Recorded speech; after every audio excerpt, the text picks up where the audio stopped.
For those that don't know who I am and what I do, I'll give you a little bit of a history and biography on me. I've been doing this since, for those that want to calculate, feel free.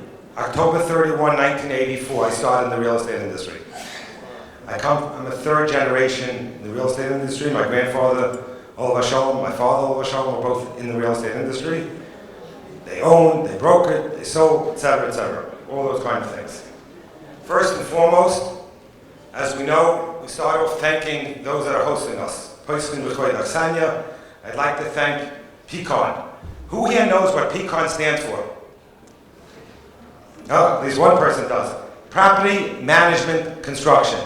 P, Property Management, Con, Construction, 2002. I'd like to thank 2022. 2002 was 20 years ago. That was what we called, 2002 we called BC, before Corona. This current time we call AC, after Corona. I'd like to thank Yedidia Liebler for putting this together. I'd like to thank Zilu Sofa, Malky Klein, and all the others that worked on this. It's a pretty full crowd. I'm embarrassed the amount of people that are here that I think possibly came to hear what I have to say. I hope I will enlighten you, and I hope that which I have to say we will find interesting and be able to take something back with you. About 15 to 20 years ago, I wrote an article for a company that put out a magazine, mostly internally, and they said they gave it out to some others. The title of the article at that time was, "It's Not Your Grandfather's City." That means things have changed. It's not my grandfather's city, it's not my father's city, it's a different world today. We know the Mishnah in Pirkei Avos, for all those that don't know what Pirkei Avos is, Ethics of Our Fathers. The second chapter, first Mishnah ends off, the first section ends off, Ayin Roya, an eye sees, v'oizen shemas, and an ear hears, v'chol ma'asecha b'sefer nechtavan, and everything that you do is written down. Well, today's day and age, we are all very happy to have these on our hip. And probably if I took one away from someone here, if I took away your cell phone, your smartphone, what would happen? You might not be able to breathe. And I know how many times on a Shabbos and a Yom Tov that I was not wearing my cell phone, and yet I felt my hip vibrating and was wondering what's going on. How can I feel my hip vibrating? Well, let me tell you something.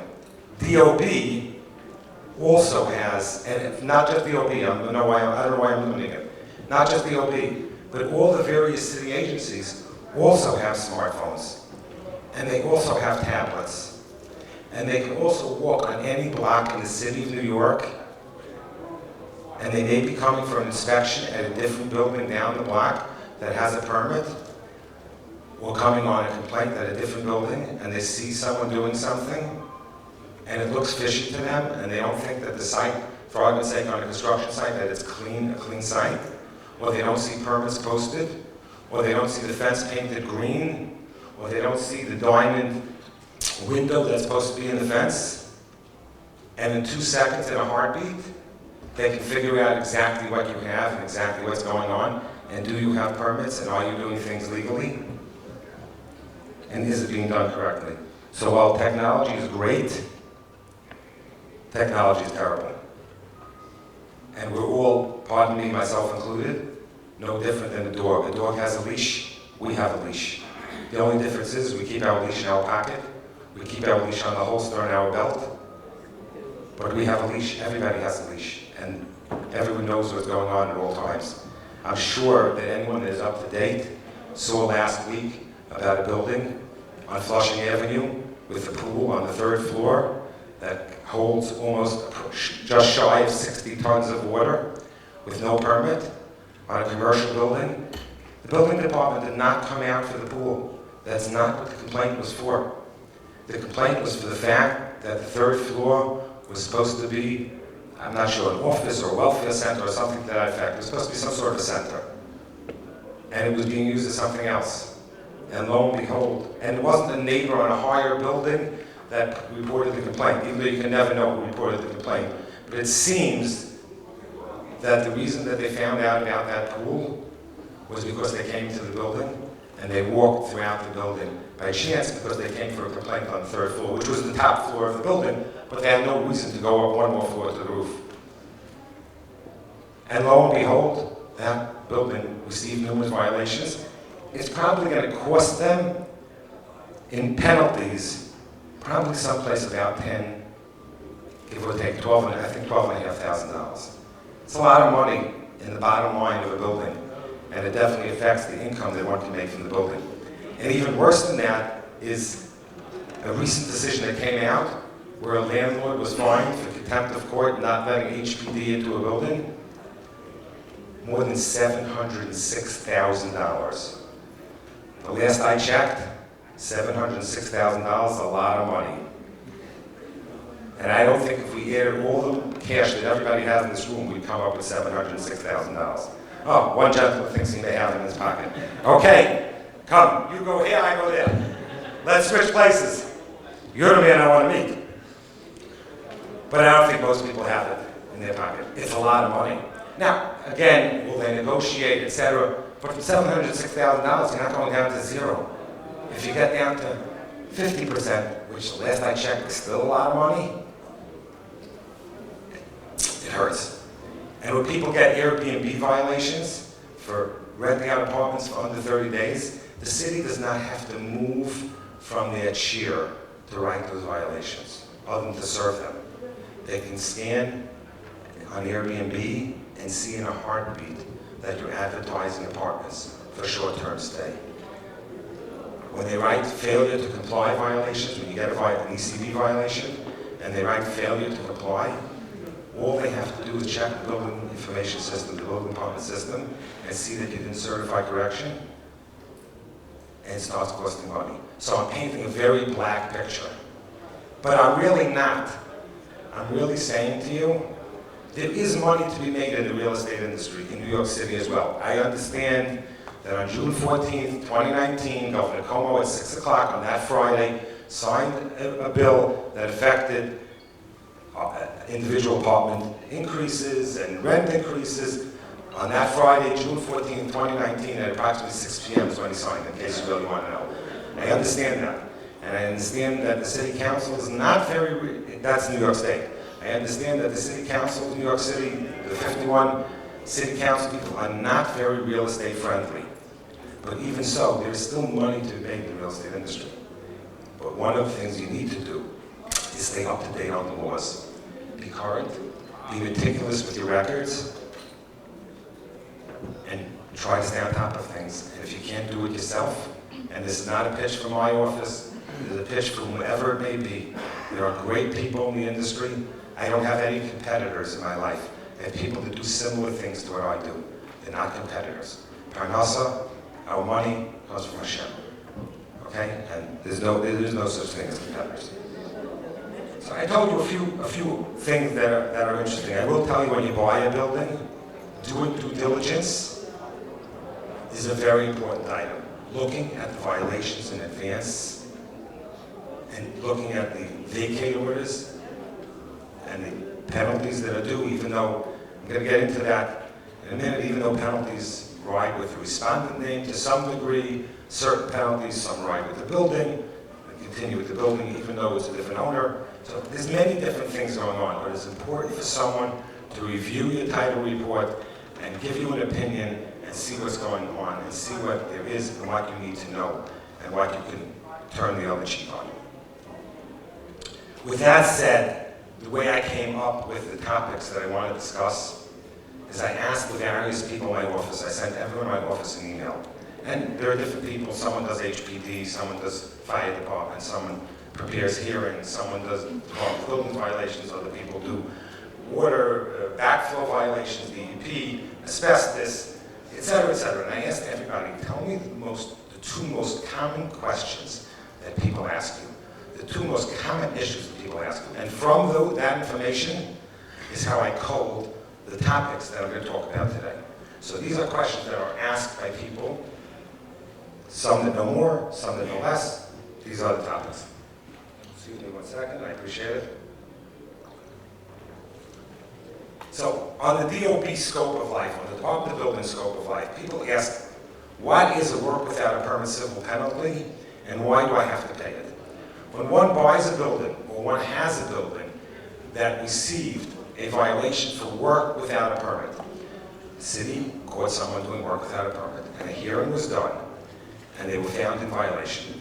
The city at that point charges a work without a permit civil penalty, which in today's day and age could be as much as 21 times the filing fee, whatever the filing fee for the job is, to correct the problem, especially on plumbing and electrical. The city has a thing that plumbing and electrical you cannot put in or take out without a permit. If you put in plumbing or electrical without a permit, and now you want to remove it to comply with the violation, you have to file for a permit.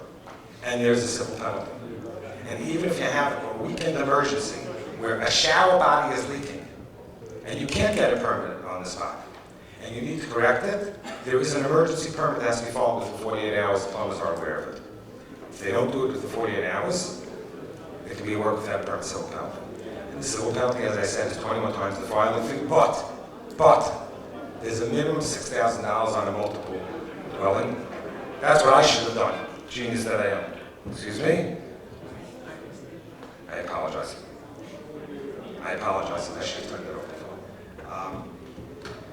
The civil penalty, 21 times the filing fee, minimum $6,000, but there is a cap. The cap is $15,000. So even if it exceeds $21,000, the filing fee, if the filing fee was $1,000, 21 times the filing fee would be $21,000. But there's a cap of 15. It has to be paid or you won't get a permit. The city will not issue a permit unless you pay the work without a permit civil penalty. Unless you can get what's called an L2 waiver. For argument's sake, if your work without a permit violation was on the 6th floor, a tenant put a wall across their living room to create another bedroom. Very common in the lower income neighborhoods, the tenants do that. And you want to change a boiler downstairs in the basement, you could probably get an L2 waiver, a waiver of the civil penalty, and then you don't have to pay the penalty. Or the civil penalty was incurred by a former owner, and you could show a deed that has transfer tax, that's an arm's length transaction. The city will, by giving an L2 waiver, it takes some time, but the city will waive the work without a permit civil penalty. But just know, there's a law that went into effect, Local Law 158 of 2017. Should a building receive 2 work without a permit violations in the same year, the civil penalty doubles. So while maybe $6,000 if you have 1 work without a permit violation, should you get 2, it's now $12,000, and the cap is at $30,000. And instead of being 21 times the filing fee, it could be as much as 42 times the filing fee, with a cap at $30,000. Is anybody happy about that? No, I don't see that. Now, and then there's the old question. If my tenant caused the violation, why am I the owner on the hook? Why am I the owner responsible? Gotta tell you something. The owner is responsible for everything. Anything that goes on in the building is the responsibility of the owner. And it's the owner's responsibility to go throughout the building and check the building and see what's going on. The city has only recourse against the owner because the tenant is transient. The tenant is here today, gone tomorrow, even if it's a store. The only department generally that could write, potentially is allowed to write a violation against the tenant is the fire department. Even though sanitation will write against the tenant, I'm saying for the higher dollar amounts. Building department will always write it against the owner. Fire department is allowed to write against the tenant. If the tenant has a store and they have an a restaurant, for argument's sake, they have an answer system, or the stove, there's issue with those things, they'll generally write it against the tenant, against the store. And then there's that old issue, if you don't correct an ECB violation within 60 to 75 days, is the new thing that they have complements a former state senator, Carl Kruger, who's no longer a state senator for obvious reasons. Is in the Department of Buildings, AEU has penalty. Administrative enforcement, AEU, administrative enforcement, has this penalty, which was $1,500 for each violation, and is today $3,000 for each violation. So when one gets an ECB violation, You have a time bomb in your hand. Deal with it immediately. If there's a cure date, let's try to cure it. If we can't cure it, let's attend the hearing.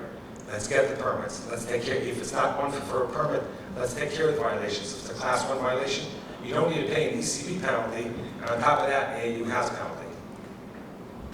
Because at the end of the day, last I checked, I think it affects the bottom line of the building, and it affects your income. ECB penalties are what we call, and if you want to sound like a Talmud Chacham, like someone knows what they're talking about, they're in persona, not in rem. What does that mean? They ride technically with the respondent name. They don't ride with the property, but there's a difference of opinion after they're docketed, which I'll explain what I just now said. If you have an ECB penalty written to ABC Realty, it's ABC Realty's responsibility to pay it. If you have an ECB penalty written to your tenant, whether it be a fire department, ECB is only an arm that does hearings, an adjudication arm. They do not write violations. They have no inspectors. They adjudicate for 14 or 16, I never remember, different agencies throughout the city. From Department of Buildings, Fire Department, DEP, DEP, Department of Environmental Protection, DOS, Department of Sanitation. They do illegal dumping, asbestos, illegal posting.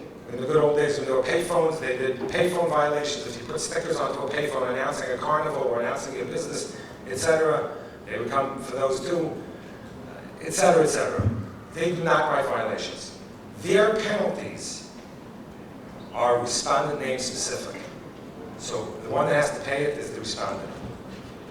If it's after a hearing and the respondent didn't pay it, or if it's after the defaults and nobody paid the penalty, about 6 months later it will docket.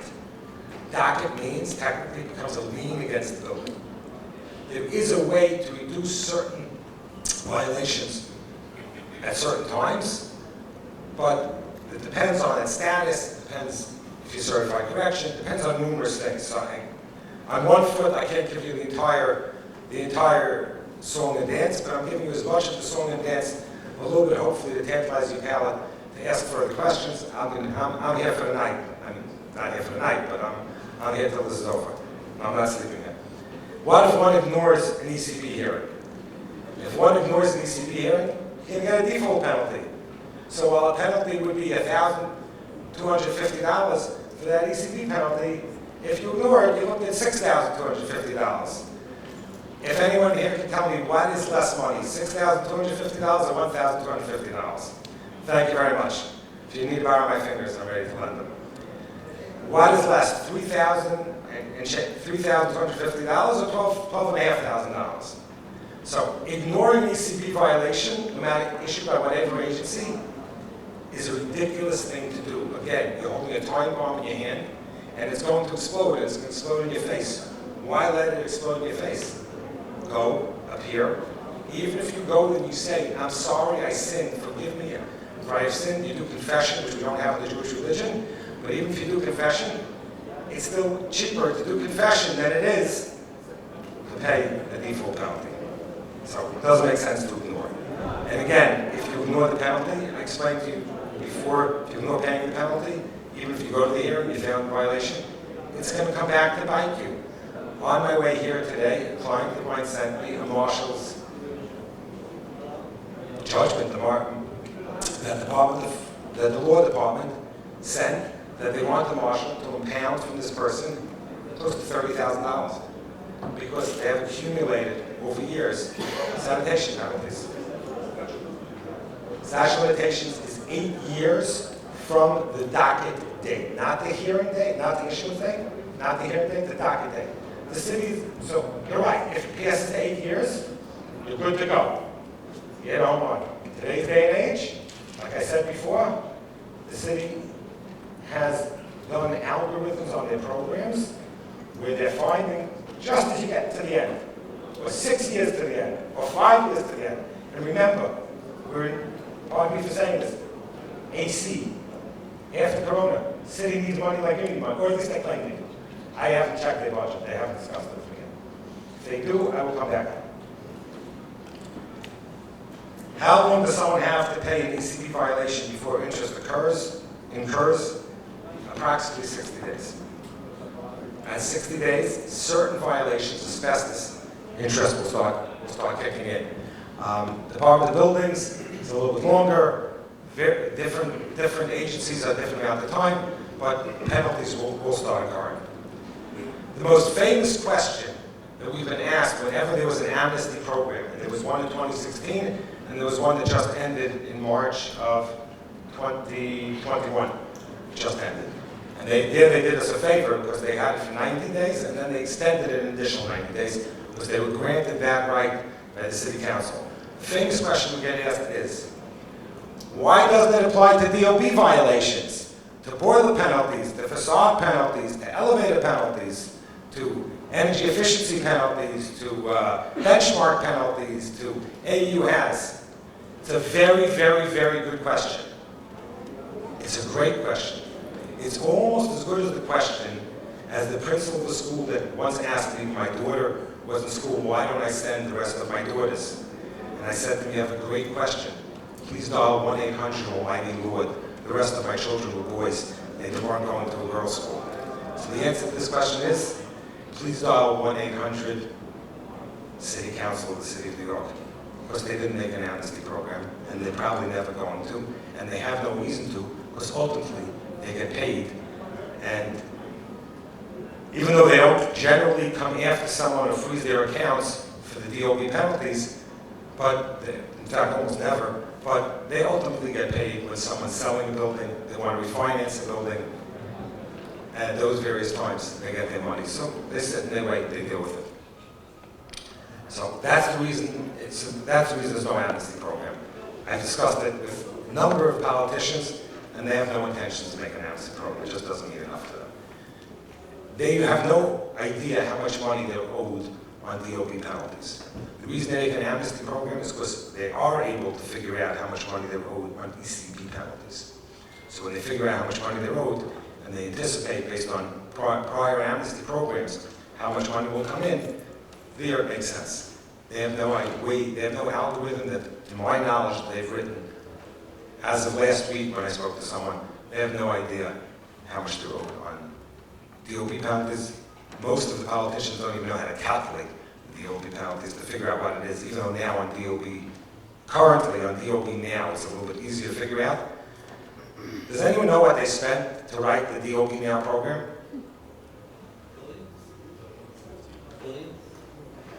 According to Crane's New York Business, an article which I read a few years ago, the city spent $28 million on the program that is despised and hated by the private industry and by the DOB and by everybody that ever uses it, except for the computer geeks that figured out how to do it and didn't speak to anyone in the industry about the program.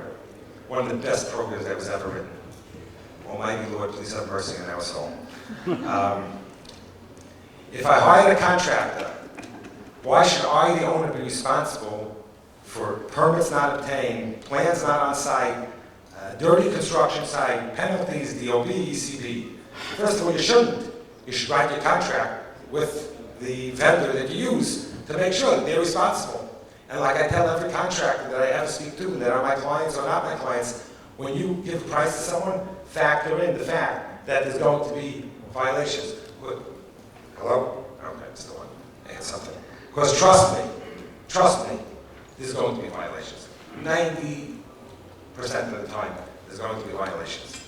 I don't know of any architect, engineer, or owner that has done construction that has not, most often, I can say 100%, most often has not seen any violations. Anyone know of a construction site that never got a violation?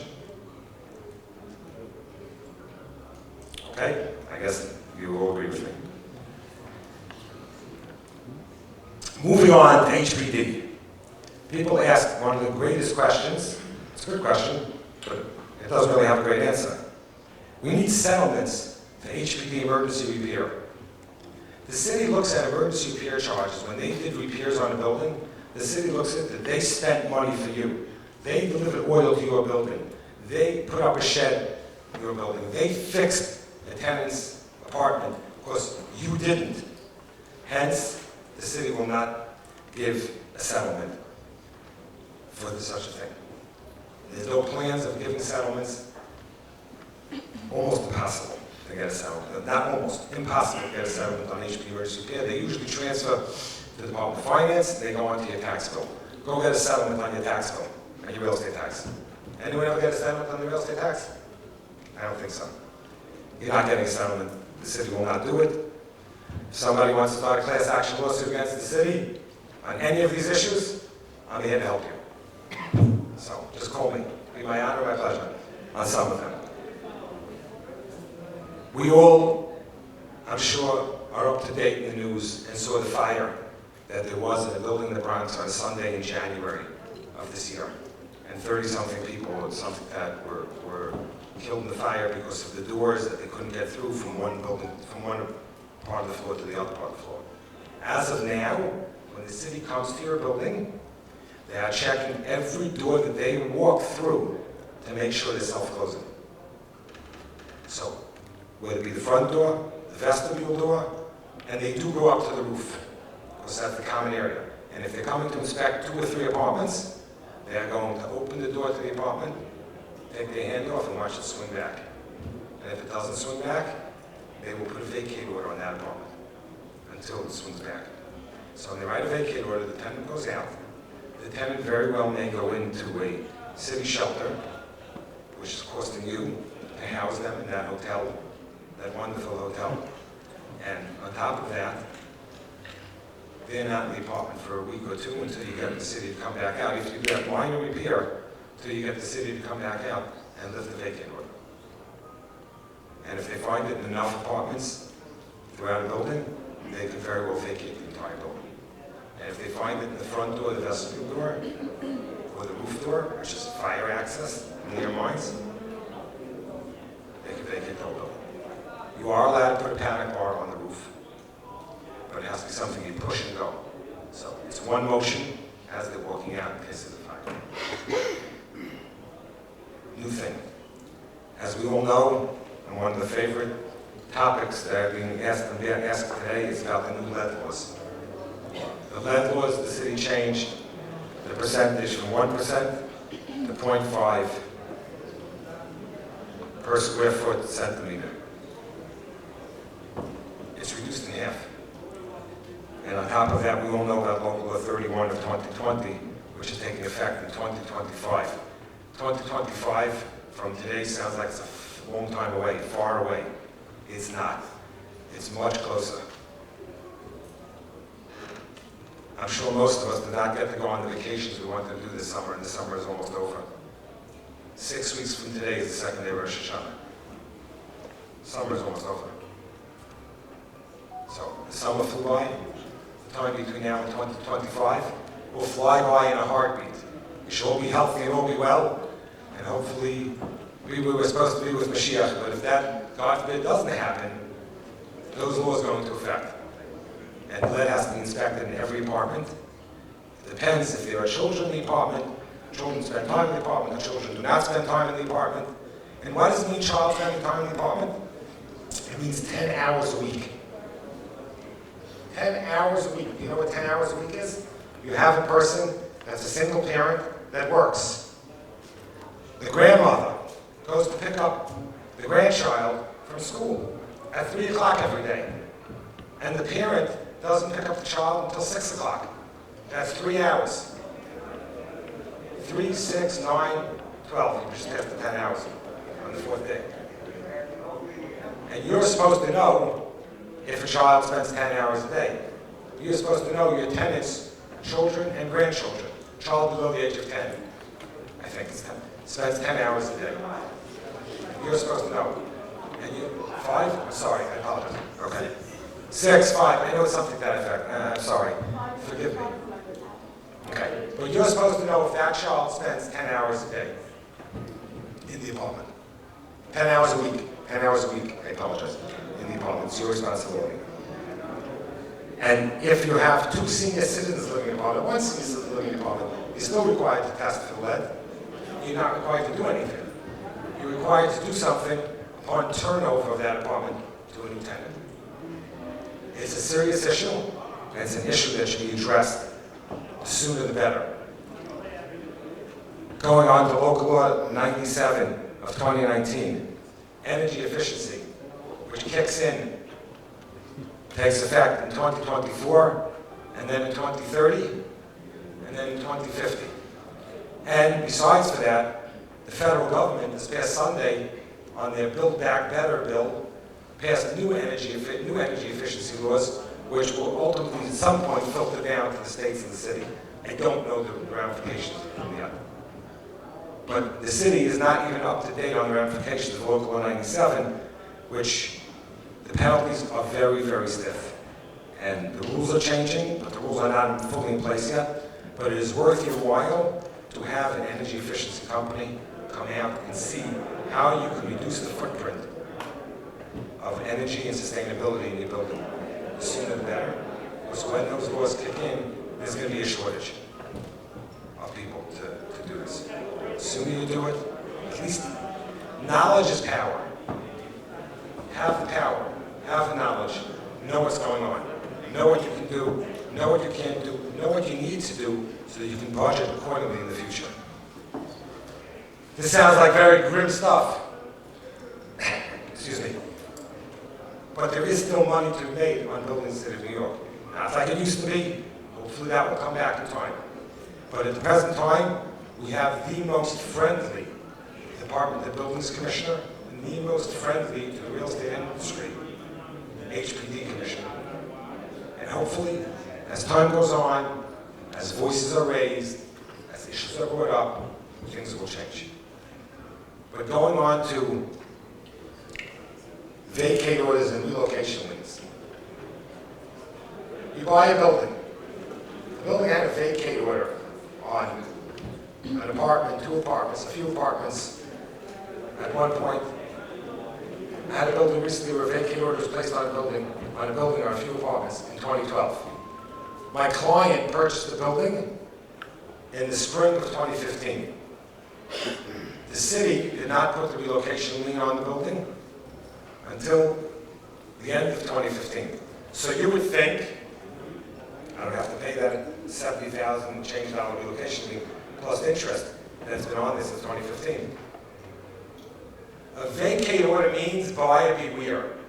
A vacate order means that the city could place a relocation lien at any time. My client ended up having to pay the full face amount and a percentage of the interest. I was able to waive 90% of the interest. But he still paid some $70,000 and change.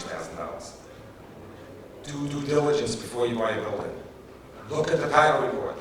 Have someone look over all the records. Make sure someone knows what they're talking about. Make sure someone has an understanding and is well aware of what can and cannot be done. Relocation liens are going to be transferring to the Department of Buildings, to the Department of Finance. They're going to go onto your tax bill. There's going to be very little negotiation in the near future. So at least make sure in advance and see if you have a vacate order. See if there's something that could trigger affecting the bottom line here. To end off with 2 not minor things, but 2 important things. I'm sure you're all aware for buildings that are greater than 6 stories, in any portion of the building, you have to do your facade inspections. We're in the middle of towards the end of the 9th cycle. The penalties for facade inspection, for not doing the facade inspection, is $5,000 per year and $1,000 per month that you don't do it. So if one doesn't do a facade inspection and they're a year late, it's $12,000, $1,000 per month, plus $5,000 on top of that. And that has never been reduced to my knowledge, unless the city owns the building. Whether you're tax deductible, whether you're a new owner, it's buyer beware. All of those things that used to get off because of new ownership, and those kind of issues ended as well in 2010, if I remember correctly. Doesn't work anymore. There's very few waivers. There's a minimal amount of waivers that one can get. And just to end off with news that's hot off the press. And I only myself became aware of this yesterday and have not fully researched it, so I can only ask a limited amount of questions on this. Anybody here have tenants in their building that are Section 8? Okay, don't raise your hands at once, please. You're not going to like what I'm going to say. Are there any city employees here in the room? Okay, I've always said about the city has a right hand, the city has a left hand. What's missing is what we have in between, which sends waves to tell us when to move our right hand and our left hand. The city is stopping to pay your Section 8 rents if you owe the city ECB penalties. But if they were doing things correctly, they would take the rents that they're not giving you and pay down your ECB penalties. And then when your ECB penalties get to zero, they would give you the difference. But that's what's missing. If I owe you $1,000 and you owe me $500, what would I give you? $500. You call it a day. That's not what they're doing. They're stopping to pay you. They're holding the money until you pay the ECB penalties. And then they'll give you the money. I am sure that it will take quite a bit of time to get that money. This is hot off the press as of yesterday, and I do not have all the information yet. Supposedly, yes, they will pay you back once you have zero ECB penalties. When does it go into effect? Yesterday. Now, why did it go into effect in the middle of the month? Great question. Can you reach someone to get information? I've been working on it for the last 36 hours.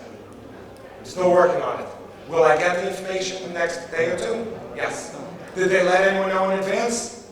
Heaven forbid. God forbid. Why should I let you know in advance? You need to know that I'm not going to be paying you money. It's not your business. Can I stick my hand in anyone's pocket and take out money? Excuse me? Primarily, I believe it's HPV section.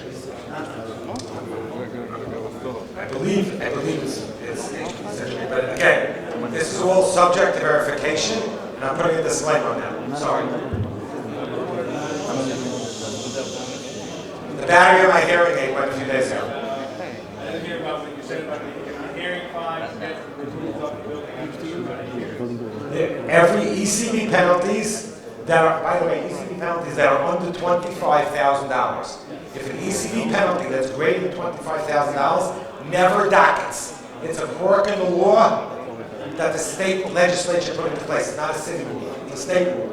If I remember, I don't remember the section of law. It was on the fourth page towards the top. The third or fourth page towards the top paragraph. Okay? That ECB penalties under $25,000 they docket approximately 6 months after they either defaulted, you never went to the hearing, or you went to the hearing and didn't pay the penalty. 8 years from the docket date, not the date the violation was issued, not the hearing date, not the default date, but the docket date, they become past the statute of limitations and they're no longer doing payable. Israel, good friend from my office, is shaking his head. At least he thinks I know what I'm talking about. I picked up something. Thank you very much. I'm glad to hear that. But that's the story. So if it's within the 8 years, pay them. If they're in your name, because they're in persona, not in rem. They ride with the respondent name, they do not ride with the property. If they're greater than $25,000, I have a client who has close to $300,000 that he owes in greater than $25,000. That Department of Finance and the mayor's office, etc., is after him right now. And we're trying to figure out what to do with that building. What if you have $300,000? But they're all under 25,000. Then they will docket and they will pass statute of limitations. But keep in mind, the city has an algorithm where they're watching that and they're trying to go after you someplace between 5 and 7 years so they collect, so they beat the docket date. You have a computer? Yeah? You're able to see who owes you money, like by just hitting who owes you $300 more, $1,000 more, right? The city can do the same thing. Like I said, a smartphone, it's great.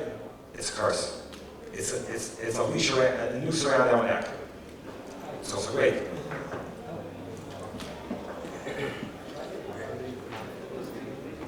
Yes, you bet. Not only will you get one violation, but the tenant is doing Airbnb in the building. They are advertising, you know nothing about it. The tenant does live or does not live there, but they're advertising short-term, short stay. If they don't live there, let's say if they don't live, let's do that first. They're advertising short-term stay. We've got a violation for acting as a hotel for not having a fire alarm system, not having a sprinkler system. Israel, correct me if I'm wrong. Sprinkler system, occupancy contrary to your C of O, and possibly worked out a permit. I don't remember. There's a number, 3 to 4 violations you got, and they hurt, and they're stiff. You get rid of the tenant, or you check your Airbnb periodically and see if your buildings are on there. There's something you do.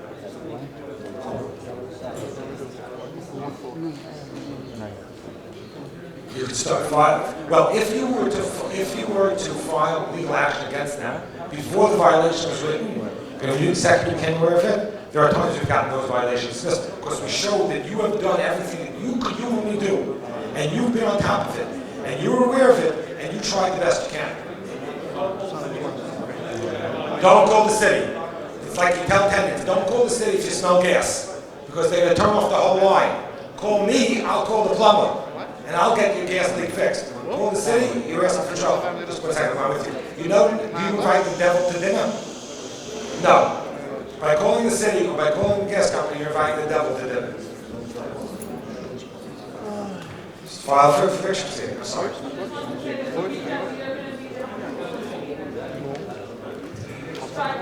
But the second you're aware of it, start legal action, start eviction. Obviously, the courts are open, the courts are not open. You know, that's a kangaroo situation in and of its own.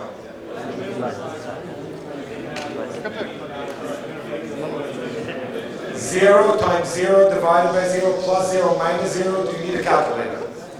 Not a drop. What's the minimum amount of plumbing or electrical you're allowed to do in a building without filing for it? 0 times 0 divided by 0 plus 0 minus 0 equals. Any change of plumbing or electrical in today's day and age requires a permit. It used to not. It used to not. Today it does. Technically, it requires a permit. I have to tell you what the law is, you have to do what you do. We all weren't born yesterday. Not if you change the sink, if you're changing piping. Changing any piping technically was piping, not changing the sink. You're changing piping inside the wall, outside the wall, in place, technically. Okay, so I'm going to come back in a second, but there's no mitzvah for me to keep everyone here. Let them go out and get something to eat, or to schmooze, or whatever it is they want to do. I hope I didn't discourage everyone from buying real estate in the city of New York, because that's not what I need to do. My purpose over here is to update you, tell you things that are going on, and encourage you, please, to follow laws, to call, and here I'm going to make my pitch. At the end, I'm allowed to call my office. Feel free to stop over to our booth and take our brochure. Our brochure explains our violation company, our filing company, and our plumbing electrical filings, facade, etc., Markers Company, Markers Associates, Markers Build, a joint venture area.